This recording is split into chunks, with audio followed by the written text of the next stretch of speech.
નમસ્કાર મિત્રો, ગુજરાતમાં વાતાવરણ ખુલ્લું છે જ્યારે દિવસ દરમિયાન તડકો પણ જોવા મળી રહ્યો છે।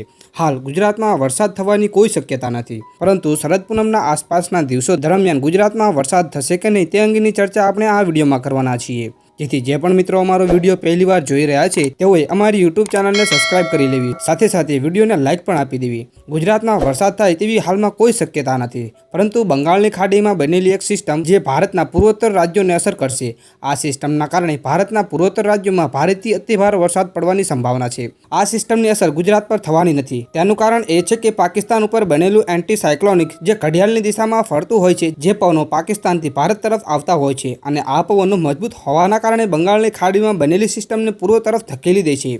જ્યારે બીજી બાજુ સમગ્ર ગુજરાતમાંથી 5 ઓક્ટોબરે ચોમાસાની વિદાય થઈ ગઈ છે, એટલે હવે ગુજરાતમાં મોટા વરસાદ થવાની કોઈ શક્યતા નથી। પરંતુ વાતાવરણમાં ભેજનું પ્રમાણ વધુ હોવાથી દક્ષિણ ગુજરાતના અમુક વિસ્તારોમાં સાવ હળવા વરસાદી ઝાપટા પડી શકે છે, પરંતુ આ વરસાદી ઝાપટા પડી શકે તેવી કોઈ સંભાવના નથી। જ્યારે સૌરાષ્ટ્ર, કચ્છ, ઉત્તર પૂર્વ અને મધ્ય ગુજરાતના વિસ્તારોમાં હવામાન શુષ્ક રહેવાની શક્યતા છે, તેના કારણે આ વિસ્તારોમાં વરસાદ થવાની કોઈ સંભાવના નથી।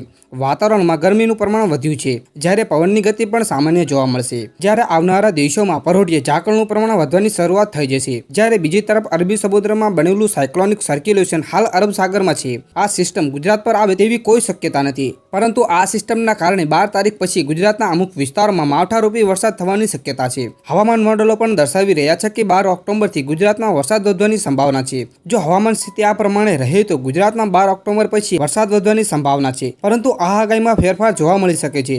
જ્યારે આ વરસાદ કયા વિસ્તારોમાં અને આ વરસાદની તીવ્રતા કેવી હશે તે અંગેની ચર્ચા આપણે આગળના વિડીયોમાં કરીશું। જેથી જે પણ મિત્રો અમારો વિડીયો પહેલીવાર જોઈ રહ્યા છે તેઓએ અમારી યુટ્યુબ ચેનલને સબસ્ક્રાઇબ કરી લેવી, સાથે સાથે વિડીયોને લાઇક પણ આપી દેવી।